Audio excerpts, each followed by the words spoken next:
जब भी मार्केट अपने आप को एक इस तरीके का मूवमेंट देती है ना, उसके अंदर डायरेक्टली हमें लार्जर टाइम फ्रेम के जोन के साथ जाना चाहिए। अब इसके अंदर क्या होता है ना कि कन्फर्मेशंस अलग तरीके से काम करती है। जोन्स अपने आप को डिफरेंट तरीके से मूव करके नीचे लेके आते हैं। सबका अपना एक तरीका होता है, ठीक है। मतलब कोई 100% मूव अपने आप को ऊपर ले जाता है, अभी समझाता हूँ, ठीक है। तो ये कई तरीके का होता है। तो हम इनको वेजिंग मूवमेंट कहते हैं, ठीक है। वेजिंग मूवमेंट क्या होती है? वेजिंग मूवमेंट होती है जिसके अंदर मार्केट किसी एक साइड में जिगजैग की तरह मूव करती है। तो उसके रीटेस्ट होने के तरीके बहुत अलग अलग होते हैं। जैसे कुछ पॉइंट्स हैं, जैसे अगर मैं आपको यहाँ बताऊँ, जैसे एक ये पॉइंट है, ठीक है, एक ये पॉइंट है, एक ये पॉइंट है, ठीक है। इस तरीके के जितने भी पॉइंट्स आपके बने हो,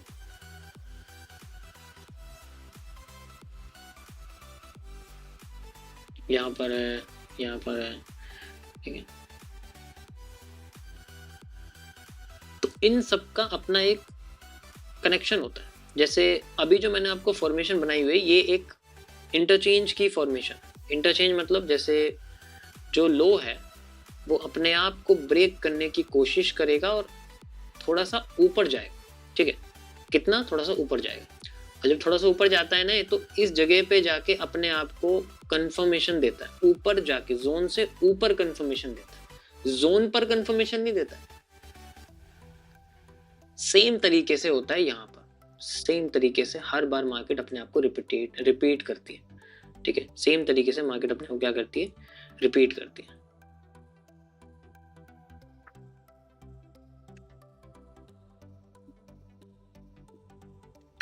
देखो गिरी तो यहीं से ही है, वेट करते हैं। तो क्या करती है मार्केट? सेम तरीके से अपने आप को रिपीट करती है। तो ये जो हिस्सा होता है ना, ये जनरली अपने आप को बढ़ता रहता है। जितना ये हिस्सा ही है, लगभग उतना हिस्सा मार्केट अपने आप को दोबारा रीटेस्ट में देती रहती है। एग्जाम्पल के लिए देखो, लाइव में दिखाता हूँ। जैसे यहाँ पर आप देखोगे तो ये लो पार्ट है, तो मार्केट ने इससे ऊपर बेरिश पैटर्न दिया हुआ है, यानी कि एक इन्वर्टेड। यहाँ पर आप देखोगे शूटिंग स्टार है, बिल्कुल। तो यहाँ पर हम देखोगे ना, इससे ऊपर जितना एरिया मार्केट ने कैप्चर किया हुआ है, ठीक है, तो ये एक्वायर्ड वॉल्यूम होता है। उसके बाद दूसरा जोन जहां पर भी हमें यूज होगा, ये लगभग इतना ही मूव होगा। जैसे हम लोग यहाँ आ जाते हैं, इसको उठाओ और यहाँ लगा के देखो, समझ आया? इसे एक्वायर्ड वॉल्यूम कहते हैं। तो जब मार्केट एक वेजिंग फॉर्मेशन क्रिएट करती है, जैसे मैंने आपको कल स्पिनिंग जोन्स के बारे में बताया था, जोन्स की हम बात करें तो मैं जोन्स के टॉपिक को लेके चल रहा हूँ। कल मैंने फेज 2 के जोन्स के बारे में आपको बताया था, उन्हीं जोन्स का ये स्ट्रक्चर होता है, ठीक है। और ये मैक्स टू मैक्स 3 बार रिपीट करता है, ठीक है। मैक्स टू मैक्स 3 बार ये रिपीट करता है। उसके बाद रिपीटेशन बंद हो जाता है। जैसे वेजेस के पॉइंट्स होते हैं उसी तरीके से, ठीक है, वो अपने आप को रिपीट करता रहता है। अभी मैं आपको यहाँ पर सब कुछ एविडेंस के साथ दिखाऊंगा। जैसे ये लो ब्रेक हो गया, अब फिर से हम लोग क्या करते हैं? नेक्स्ट लो पे चलते हैं। ये लो ब्रेक है, अब यहाँ पर मार्केट इस तरीके से लेके आ रही है अपने, ठीक है। अब यहाँ आप देखोगे, अब एक चेंज है। चेंज क्या है कि जैसे ही लो ब्रेक होता है, जैसे ही लो ब्रेक होता है, उसके बाद मार्केट रिटेस्ट करने ऊपर आती है। रिटेस्ट करने मार्केट ऊपर आता है। हम इसको कॉपी करते हैं, हम इसको यहाँ लगा देते हैं। अब मार्केट ने अपने आप को यहाँ तक लेके आना और इस जगह पर अपने आप को, मतलब इस जोन के अंदर अपने एक बेस पैटर्न को देना। अब यहाँ वॉल्यूम ज्यादा आ गया, इसका मतलब मार्केट ने अपनी डिमांड को एक्स्ट्रा देने की कोशिश करी। ये एक लो था, लो से ज्यादा अगर डिमांड आ जाए, अब हम लोग बात करते हैं कैरेक्टर चेंज की। तो यहाँ पर अब के जैसे 2 बार तो हो गया, लेट से तीसरी बार अगर मार्केट फिर से इसी तरीके से चलती है, जैसे यहाँ मान लो मैंने आपसे बोला कि इससे पहले ये हो चुका है,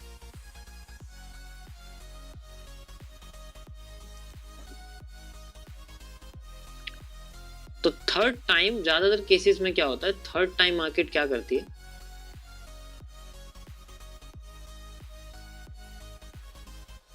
ये जो हिस्सा है ये अपने आप को ब्रेक करने की कोशिश करती है, इससे भी ज्यादा लेके आती है, तो वो ये जोन डबल हो जाता है। ये जोन डबल हो जाता है। अगर ये जोन डबल हो जाए तो ये जो लो है ये भी डबल हो जाता है। अगर ये जोन डबल हो गया तो ये जोन भी डबल हो जाता है। बहुत अच्छी तरीके से मूवमेंट आती है इसकी, ठीक है। ध्यान से समझना इस चीज को। तो जब ये, यानी कि हमें अब पता कैसे लगेगा कि सप्लाई डबल कैसे होगी, ये एक इंडिकेशन है इसकी। तो यहाँ पर ये जो जोन है जो इस तरीके से क्रिएट हो रहा है, यही जोन हमारा यहाँ पर आके डबल हो जाता है। ये जोन हमें डबल दिखेगा, या 1.5x, मतलब डबल या 1.5x में से जो ये जोन है ये इंपॉर्टेंट एरिया होता है। ये जो जोन है यहाँ तक, अब मार्केट हमें इस जोन पे अपने आप को रिवर्स करने की कोशिश, तो मोस्ट प्रोबेबली क्या करती है मार्केट, अपने आप को यहाँ लेके आती है और फिर अपने डिमांड को डबल कर देती है, यानी कि ये वाला जोन अपने डिमांड को डबल कर सकता है। देयर इज अ चांस कि मार्केट इसमें से किसी जोन पे आके अपने डिमांड को डबल करे, और बस यही चांस है। अगर यहाँ पर सप्लाई इन केस हाफ हो गई, अगर सप्लाई इन केस हाफ हो गई तो स्ट्रक्चर ब्रेक हो जाता है एक ही मूव में, एक ही मूव में एफसी के साथ पूरा का पूरा ये एक वेज ब्रेक हो जाता है। ये किस वजह से होता है? सिर्फ इस एक डबल डिमांड की वजह से, डबल वॉल्यूम की वजह से। यहाँ पर जब ज्यादा वॉल्यूम मार्केट ले लेती है, जितना उसे चाहिए होता है उससे भी ज्यादा ले लेती है, एवरीथिंग इज कैलकुलेटेड, क्योंकि यहाँ मनी फ्लो हो रही है। ठीक है, तो यहाँ पर अगर डबल है तो वी कैन जस्ट इमेजिन कर सकते हैं कि हमें शायद अगला मूव हमें डबल देखने को मिल सकता है। ठीक है, एग्जाम्पल के लिए लाइव आपके सामने चल रहा है, डबल किया है ना मैंने मूव, अभी डबल लगाया ना, बॉटम पे लगाया ना डबल, देखो डबल मूव आ रहा है आपके सामने, यही डबल सप्लाई लगाई हुई है मैंने। अब डबल सप्लाई और कैसे यूज होगी? ये जो हिस्सा है यही सेम हिस्सा हम लोग यहाँ लगाएंगे, this is the double supply.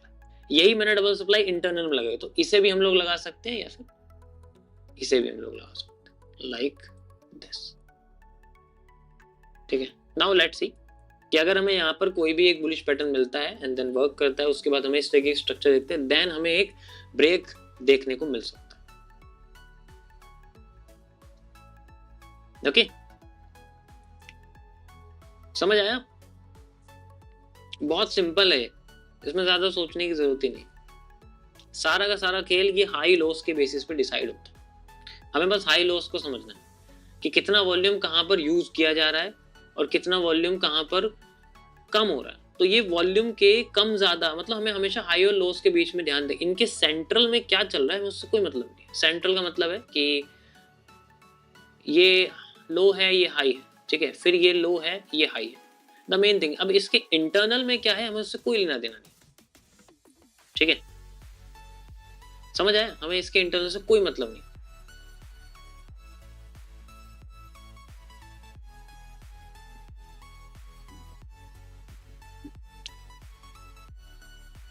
Let's see. So this is called zone wedging। ये wedging का एक तरीका है, इसमें हमें मूव्स देखने को मिलते हैं। ठीक है, अब देखो वही है कि प्रोबेबिलिटी हर चीज की 100% तो नहीं होती, but we always try to gain कि हमें 78% केसेस में ऐसे जोन्स देखने को मिले। ठीक है,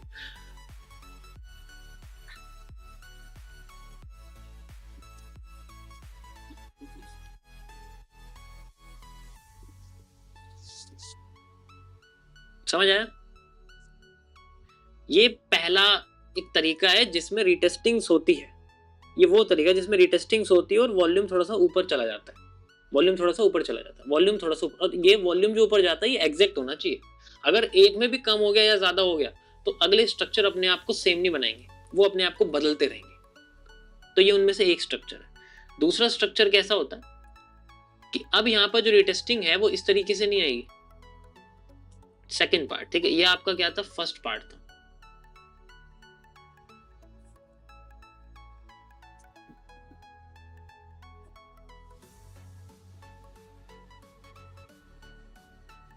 वेजिंग 1, स्पेलिंग गलत हो सकती है यार, देख लेना। ठीक है, अब हम यहाँ वेजिंग 2 देखेंगे किस तरीके से होता है। तो वेजिंग 2 में क्या होता है कि स्ट्रक्चर्स अपने आप को बहुत ही ज्यादा नीचे लेके चलते रहते हैं, रीटेस्टिंग होती ही नहीं है। तो ऐसे केसेस में क्या करें? ठीक है, तो यहां पर क्या है कि अगर यहां पर हमें वेजिंग दिखती है लेकिन उस केस में क्या है कि रिटेस्टिंग ही नहीं है, तब क्या होता है? देखो मैं एग्जांपल दिखा दूं तुम्हें लाइव का। ठीक है, जैसे एग्जांपल के लिए ये आपको एक नॉन रिटेस्टिंग जोन देखने को मिल रहा है, but in short time frame, जैसे मैं आपको इसमें शॉर्ट टाइम फ्रेम दिखाता हूँ लाइक दिस। ठीक है, ये आप देखोगे यहाँ पर आपका ये चल रहा है, ठीक है, ये आपका एक नॉन रिटेस्टिंग वेजिंग है, ये भी एक वेज है, तो यहाँ एक भी जगह रिटेस्ट नहीं है। मैं इसको आपको इससे छोटे टाइम फ्रेम पे लेके चलता हूँ, लाइक हम लोग 15 सेकंड देख लेते हैं, क्योंकि इससे छोटा टाइम फ्रेम यही हो सकता है। यू कैन सी यहाँ आपके सामने बन रहा है, ये देखो है, देखो मैं जहाँ कर्सर लेके जा रहा हूँ आपको दिखेगा ये एक वेज है, नीचे आई, ये एक वेज है, नीचे आई, ये एक वेज है, ये नीचे आई, ये एक वेज है, ये नीचे आई। ऐसे केसेस में क्या होता है, ऐसे केसेस में we have to just find out knee cap, और कोई तरीका नहीं है। अगर हमारे दो नी कैप वर्क कर रहे हैं then there is a chance कि हमें सेंट्रल एक सिंगल कलर कैंडल दिखती रहेगी एंड देन वहां से फिर मार्केट बिना वो सिंगल कैंडल ही वहां पर एक कंफर्मेशन है, और कोई कंफर्मेशन इसके अलावा नहीं होती। ठीक है, तो अब इस केस में क्या है, छोटे टाइम फ्रेम पे you will find a zone, जैसे यहाँ पर मैंने आपको बोला कि एक ये भाई हमारे सामने लेट्स से ये है, ठीक है, और ये ही आपका जोन जस्ट रिपीट होता रहता है, यहाँ पर भी सेम है, ये आपका एक सेंट्रल जोन क्रिएट होता रहता है हर बार, एग्जैक्ट सेम होता रहता है। ठीक है, इफ यू कैन सी जहां बदल जाए, जैसे यहाँ पर देखो बदल गया, यहाँ पर क्या है कि कैंडल थोड़ी बड़ी, क्योंकि हम इस टाइम फ्रेम पे देख रहे हैं तो यहाँ कैंडल थोड़ी बड़ी हो गई, अगली कैंडल यहाँ रीटेस्ट कर गई। अब जब रीटेस्ट कर गई, अब आप यहाँ पर कंफर्मेशन इस तरीके की यूज नहीं कर सकते। Now we have to use the first task, और यहां से आगे आप देखोगे मैंने फर्स्ट टास्क यूज करना शुरू किया है ना, सेम फर्स्ट टास्क, यानी कि जो फर्स्ट वेजिंग है वो यूज कर लिए after the character change of trend. जैसे ही ट्रेंड का कैरेक्टर चेंज हुआ यहाँ पर मैंने फर्स्ट वेजिंग यूज कर ली। ठीक है, तो पहले तरह की सेकंड वेजिंग ये है, पहले ये बता रहा हूं क्योंकि सबसे ज्यादा यही होती है, ये तब होती है जब हमें जनरली बहुत फास्ट मूव देखने को मिलता है, उसके इंटरनल में ये देखने को मिलती है। देखो मैं हर एक चीज लॉजिक के साथ बता रहा हूँ, तो अगर आप इसको ध्यान से समझोगे तो मजा आएगा इसको करने में।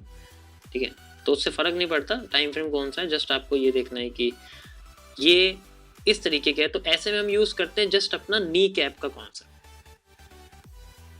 सिंपल, कि उसके बाद हमें नीचे कैंडल क्लोज होती हुई दिखती है, कंफर्मेशन है देन कंटिन्यू, कंफर्मेशन है देन कंटिन्यू, कंफर्मेशन है then continue, confirmation then continue. अगर एक भी अपोजिट कलर के कैंडल में रिटेस्ट हो जाए then there will be a chance कि मार्केट हमें अब वहां पर वो परफॉर्मेंस नहीं दिखाएगी जो पहले कर रहे थे।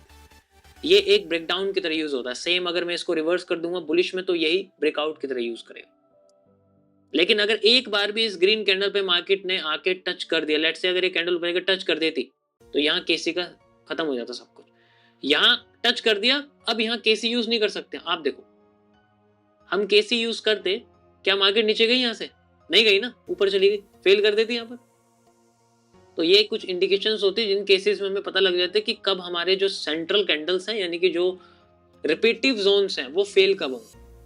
ठीक है, देखो ये मैंने 2024 के एंड में नवंबर में ये चीज मैंने बहुत लाइव स्ट्रीम पे करी। अगर आप देखोगे पुरानी लाइव स्ट्रीम अगर अवेलेबल है तो मैंने ये चीज वहां बहुत करी हुई है। ठीक है, तो वहाँ छोटे टाइम फ्रेम पे मैंने वहां करा है, अगर आप इजीली देखोगे तो समझ में आएगा। ट्रेंड के साथ ही आफ्टरनून के स्ट्रीम पे गोल्ड में मैंने ये करा हुआ है। ठीक है, गोल्ड जब नीचे आता तो मैं इसी तरीके से उसको कंटिन्यू करता था, छोटे छोटे मूव्स के जरिए। ठीक है, अब तो काफी टाइम हो गया क्योंकि वो बहुत पहले complexity. So these are the two types in wedging जो हमें यहाँ पर मिलती है। ठीक है, थर्ड टाइप कौन सी होती है ये समझ में आ गया। यहाँ केसी का सारा खेल है। तो ये मैंने जोन बनाए हुए, यहाँ पर एक भी जोन अगर रिटेस्ट हो जाए तो आपको केसी का चक्कर, और हर बार मैक्स टू मैक्स 3 चीजें यूज होती है। ठीक है, अब देखो यहाँ पर हमें कोई कंफर्मेशन नहीं मिली है, मार्केट और गिरती जा रही है, यानी कि ये लास्ट मूव है, इसके बाद हमें ये बड़ा मूव मिलना ही है। बस हमें इसको कंटिन्यू करते रहना।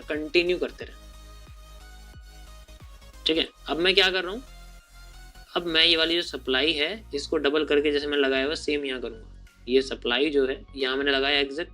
ठीक है, अब मैं इसको डबल कर रहा हूँ, नथिंग, मैंने बस वो उठाया उसको यहाँ लगा दिया रिपीटेशन में। यहाँ पर अब मैं डबल सप्लाई लगाने की कोशिश कर रहा हूँ। यहाँ मुझे कोई बुलिश पैटर्न नहीं मिला, मैंने क्या बोला बुलिश पैटर्न अगर मिलता है देखो कॉन्सेप्ट वही है, जोन पे बुलिश पैटर्न, बट उसका मूव करने का जो तरीका वो अलग हो सकता है। तो यहाँ 1.5x और वो डबल लेते रहेंगे। ठीक है, अभी तो क्या है ट्रेंड अभी बड़े टाइम फ्रेम के बेसिस पे भी जा रहा है और साथ में भी डबल करने की कोशिश कर रहा है, क्योंकि यहाँ पर हमें एक्स्ट्रा डिमांड देखने को मिली। तो जितना भी सप्लाई है वो इसी ट्रेंड में निकालने की कोशिश करी, क्योंकि उसको पता है कि इसके बाद मार्केट में डिमांड आनी है, वो बहुत फास्ट आनी है, तो डिमांड अपने आप को डबल करेगी, तो डिमांड कॉपी करेंगे हम लोग यही वाली, और वो भी डबल जो मैंने यहाँ लगाया।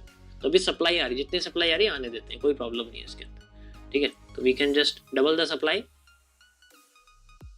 फ्रॉम हियर,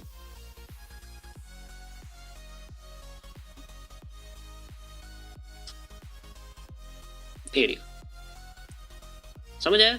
अभी देखना है इसमें अच्छा मूव दिखेगा, डबल मूव आने वाला, बस ये वाला जो मूव है ना डबल आने वाला। 1.5x भी यूज कर सकते हैं, बट वही है कि जहाँ तक हमें मूव मिलेगा वहां तक कंटिन्यू करेंगे। तो this is the second type. अब लास्ट जो टाइप है वो कैसी होती है, वेजिंग थर्ड।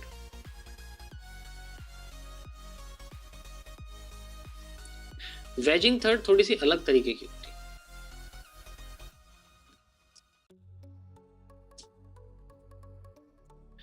वेजिंग थर्ड में क्या होता है कि जैसे एग्जांपल के लिए मैं आपसे बोलूं कि मार्केट हमारी, अभी मैं एक ट्रेंड में बता रहा हूँ, ठीक है, डाउन साइड में बता रहा हूँ, तो आप इसको अपोजिट करके बुल साइड में भी कंसिडर कर सकते हो, माइंड दोनों एक साइड के।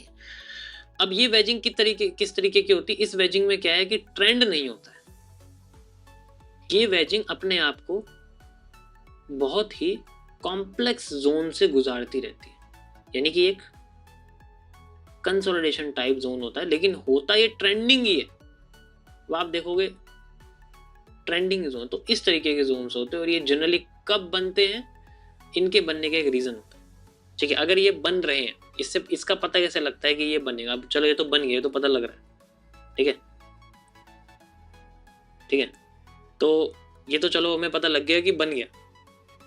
अभी अगर मैं बोलूं कि ये अभी स्टार्टिंग केस में और अब ये बन रहा है, अब कैसे करोगे? यहां तक इस केस में आके पता क्या लग जाता है, ठीक है। तो अब यहां पर हमें पता करना है कि वेज बनेगा आगे नहीं। अभी तो मैंने बना के दिखा दिया कि चलो इन केस में बन जाएगा, बट यहां से हमें पता लगता है, क्योंकि अगर एक शार्प मूव आता है और मार्केट अपने आप को स्ट्रांगली अपने आप को ऊपर लेके नहीं जाती, उस केस में मार्केट अपने हाईज एंड लोस के अंदर अटक जाती है, ठीक है। और यहां पर आपका कैंडल रूट्स का कॉन्सेप्ट यूज किया जाता है।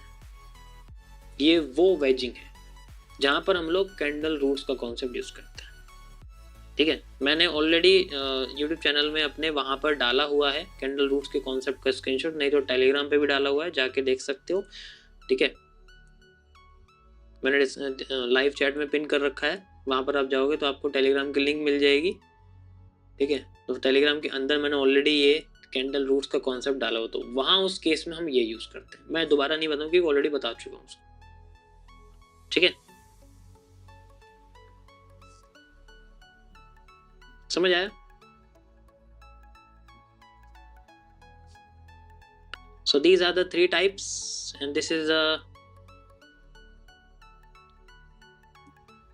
phase 2 वेजिंग्स। जोन्स के बारे में हम लोग बात कर रहे थे, तो ये उन्हीं जोन्स का एक पार्ट है, ठीक है।